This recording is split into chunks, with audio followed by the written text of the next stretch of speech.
close your eyes for a second and picture the worst day of your life, the fear, the exhaustion, the moment you didn't think you'd make it through. Now imagine that wasn't a day.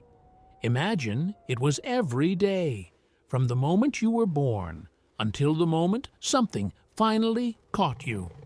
There was a time, a real stretch of human history, when simply being alive meant waking up already hunted, where the average person didn't grow old, didn't get sick in a bed, didn't fade away peacefully. They were taken, quickly, and usually young.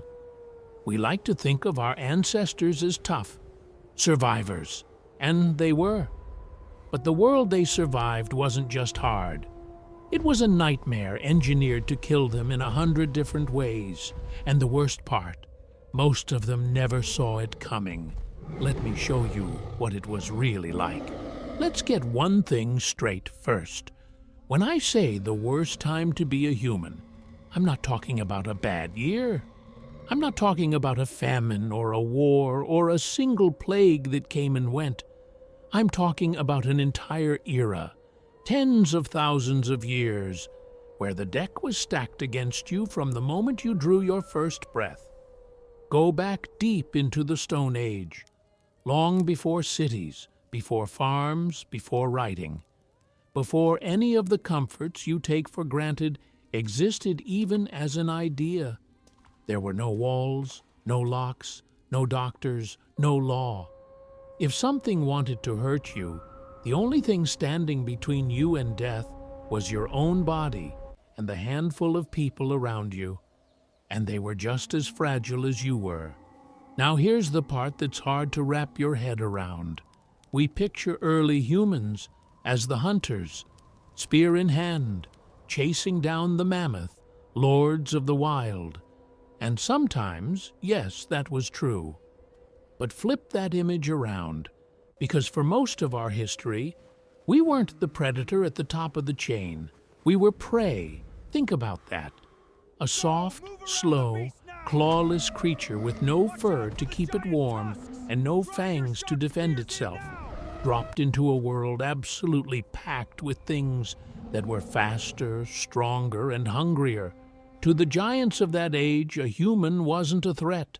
A human was a meal that happened to walk upright. And the creatures that saw you that way weren't rare. They were everywhere, in the tall grass, in the caves you wanted to sleep in the dark just past the edge of your fire.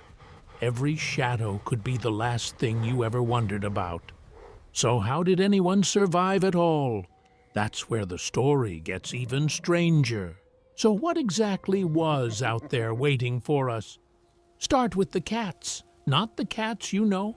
Picture a lion, but bigger, the cave lion, prowling the same frozen plains our ancestors crossed every day. Then add the saber-tooths, like Homo therium, with blades for teeth, built to bring down prey far larger than a human without breaking stride.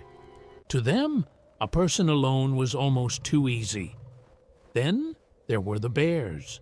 And I don't mean a bear you'd see today. The cave bear and the giant short-faced bear were monsters of muscle and bone, some standing taller than a man, with their feet flat on the ground, and far taller when they reared up. Imagine wandering into a cave to escape the cold, exhausted, desperate for shelter, and realizing too late that something was already living in the dark back there. That happened constantly. Out on the open ground, you had the hyenas, cave hyenas that hunted in packs and could strip a body in minutes. And in the skies of some regions, birds with wingspans wide enough to blot out the sun, powerful enough to snatch the young and the small right off the ground. But here's what I want you to really understand. It wasn't any single one of these animals that made life a nightmare. It was all of them, at once, all the time. There was no season of safety, no predator-free zone. You couldn't outrun them, you couldn't outmuscle them, and you certainly couldn't fight most of them one-on-one and win. Every time you left to find food or water, you were rolling the dice, and the odds were not in your favor.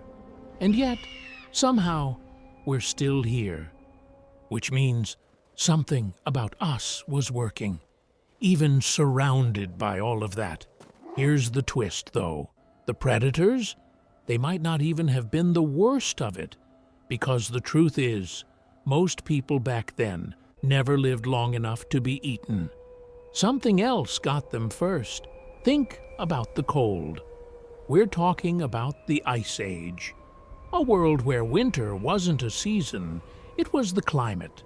No heated homes, no warm clothing as you know it, just animal hides and the heat of a fire you had to keep alive with your own hands or die. Fall asleep too far from the flames on the wrong night, and you simply didn't wake up. The cold didn't roar or chase you, it just quietly took you while you slept. Then there was hunger. Not the hunger of a skipped meal, the deep, grinding starvation of a hunt that failed, a herd that moved on, a winter that lasted too long.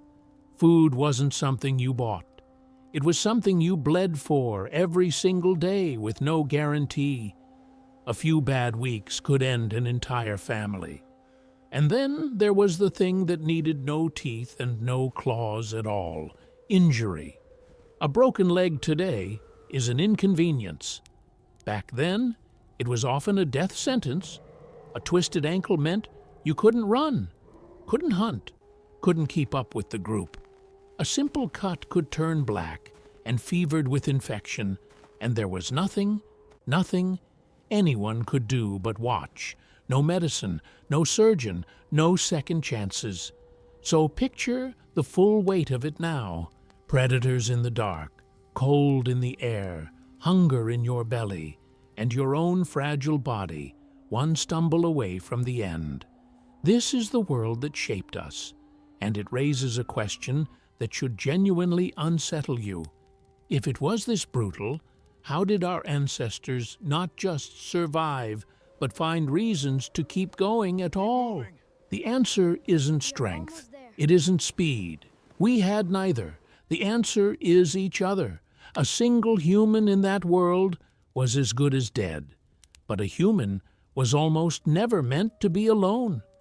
We survived in small bands, a few families, a couple dozen people at most. And that little circle was everything. It was your army, your hospital, your food supply, your warmth, and your only warning system in the night. The fire in the middle of camp wasn't just heat. It was a wall made of light. And around it, people took turns staying awake so the others could close their eyes for a few hours without it being their last. Think about what that really means. Your survival didn't depend on you. It depended on whether the person next to you would wake you when the shadows moved, and theirs depended on you doing the same. Trust wasn't a nice idea back then. Trust was the difference between morning and never. That's where we became something new. Not the strongest animal, not the fastest. The one that could plan, share, remember, and care. We made tools to do what our bodies couldn't. We passed knowledge from the old to the young, so that the death of one person didn't erase everything they'd learned. We grieved our dead, buried them, marked the loss. In a world built to kill us, we did something almost defiant. We held on to each other, and maybe that's the part that stays with you. The worst time to be a human wasn't survived by becoming colder or harder or more like the monsters in the dark. It was survived by becoming more human, by the very things we still reach for today when everything falls apart, the people beside us, and the fire we keep for each other. But I'd be lying to you if I made it sound noble all the way through, because there was another threat in that world, and it's the one we least like to admit: other people. In a world of scarcity, where every scrap of food, every safe cave, every good hunting ground was life or death, Other bands of humans weren't always friends. Sometimes they were the deadliest thing out there. We have the bones to prove it. Skulls with the marks of blunt force, spear points buried in ribs, evidence, again and again, that some of the oldest violence we ever faced came not from the creatures with claws, but from the faces that looked just like ours. And we weren't even alone as a species. For a long stretch, we shared this brutal world with others, the Neanderthals and other human cousins, walking the same lands, hunting the same animals, sheltering in the same caves. Some of those meetings ended in mixing, in coexistence. Others, almost certainly, ended in blood. Now, layer that on top of everything else. The cold that wanted you dead, the hunger that hollowed you out, the predators in the dark, the infection in a wound, and now, the very real chance that the next group of people you met over the ridge had decided that your life was worth less to them than what you were carrying. This is why so few made it to what we'd call old age, make it past childhood, and most didn't. And you still had to thread a needle of dangers every single day for decades. A long life wasn't expected. It was a statistical miracle. And yet, against all of that, the line never broke. Somehow, the chain of survival held, one fragile generation handing off to the next, which brings us to the strangest truth of all. And if you've stayed with me this far through all of it, let me say something to you directly. The fact that you're here, comfortable enough to listen to a story about how brutal life used to be, is the punchline of the whole thing. Every person who ever fought through that nightmare did it in part, so that someone down the line could sit in safety and simply wonder about them. That someone is you.